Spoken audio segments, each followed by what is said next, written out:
Hi, I'm Chris. And I'm Matt.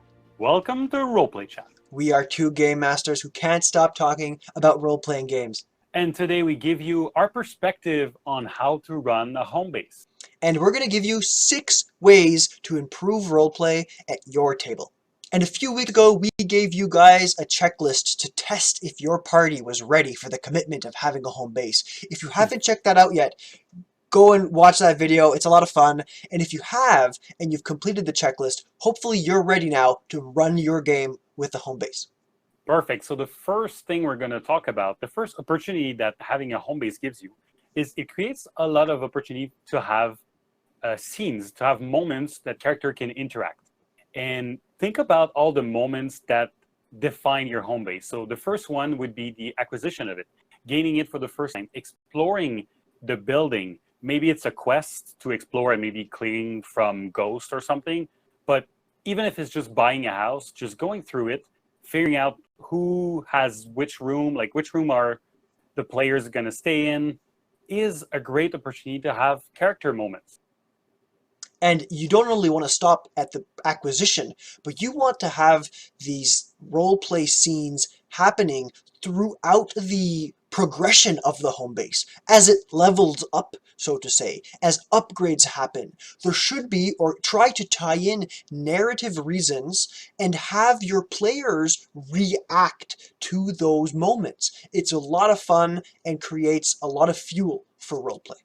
And if you're not quite sure how to kind of like push role play in those moments, we have a video that we call Pufferfish Moments. It's about creating a good structure that the players feel comfortable to have those one-on-one or maybe 3 people having a scene where they have the spotlight on them. So Pufferfish Moment, it's a weird name, but you'll understand when you watch it.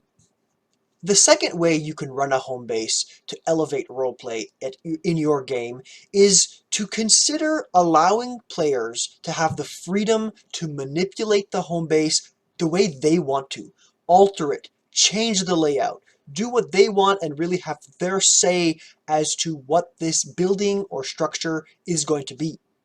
Something that you can really do to facilitate that is to provide them with a layout.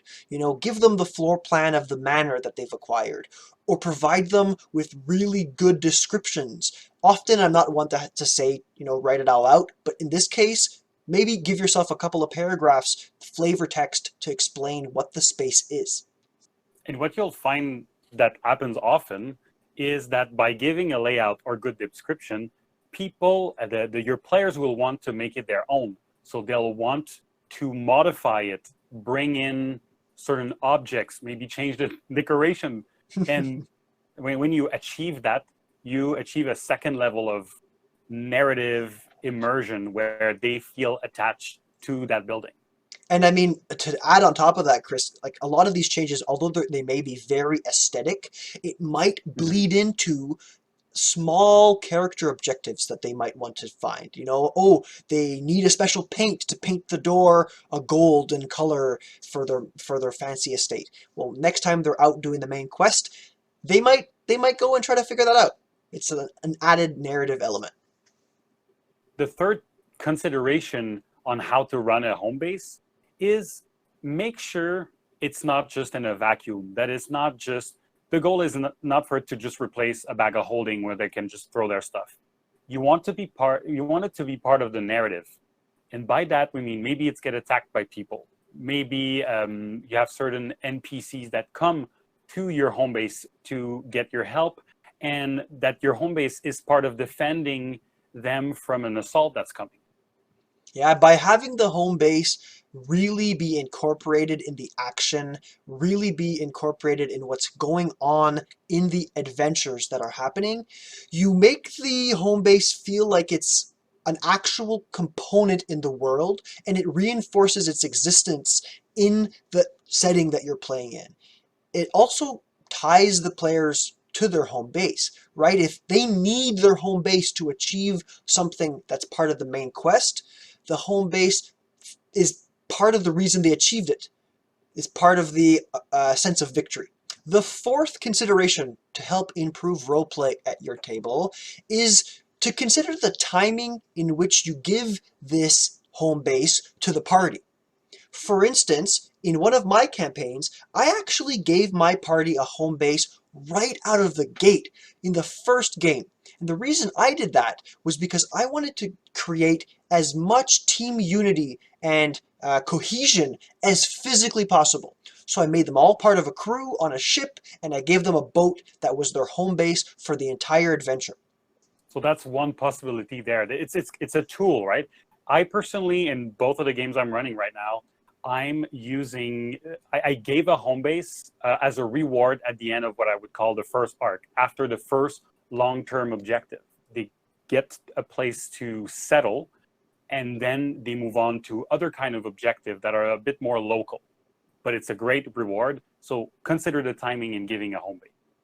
The fifth one that we're going to talk about is consider allowing the players to create the NPCs. And I personally don't do that often, but I really appreciate when a game master does it. And Matt, you're kind of the person who introduced that to me. So do you want to talk about it a little bit? Yeah, so I know, like Chris said, some people might be against this, but the argument for allowing your players to be involved in the creation of the NPCs, especially in a home base, is because by being part of that creative process, the players are going to feel attached to those NPCs almost instantly. They're also going to have a very good vision of who those NPCs are. And there's no better way, in my opinion, to kickstart that relationship and that bond than allowing the players to be part of that creative process. And we have a video that we talk about creating interesting NPC. But beware, it's an oldie. Go check it out, and I'd love for you guys to come back and let us know how much better our videos have gotten. And that brings us on to the sixth and last consideration to improve roleplay. And that is to consider the home base to be a headquarters or a wing of a faction or an organization in your world. You'll notice that there's a strong relationship between having a home base and being a faction. Factions always, not always, often have a front, which is the home base. And having a home base kind of makes you, by proxy, kind of a faction. So there's a strong link there. And by using this as a springboard, you can think of whatever a faction has, your home base can have. For instance, you can have rivals and allies. If your home base is kind of like has a forge that creates weapon, maybe you have a rival that also creates weapon in the city. And this really can create those moments to have scenes and add depth to the story and your home base in your camp. It can also impact the reputation, right? If the reputation of your players is associated to the reputation of a faction, now their actions carry a lot more weight. They're not just going to go and do the right thing for them. They're going to have to think about the right thing for their faction and the right thing for the group that they're accountable to. And thinking of your home base as linked with a faction can create those objectives that we talked previously. This faction might have as a whole the objective of unifying a whole region or building a temple to honor a god. So thinking of it as a faction can create more objective more easily. And that sums up the 6 considerations that we have for you. I really hope, and I'm sure Chris can echo this, that you give them a try in your games, especially if it's something that you don't normally do. And we'd love to know how it works out for you. So please let us know in the comments down below. You can also reach out to us on Twitter. That's at roll_play_chat. Or we have an email that's contactroleplaychat@gmail.com. I hope you guys enjoyed this video. And thanks, Chris. This was a lot of fun. Thanks, Matt. Let's call it a chat.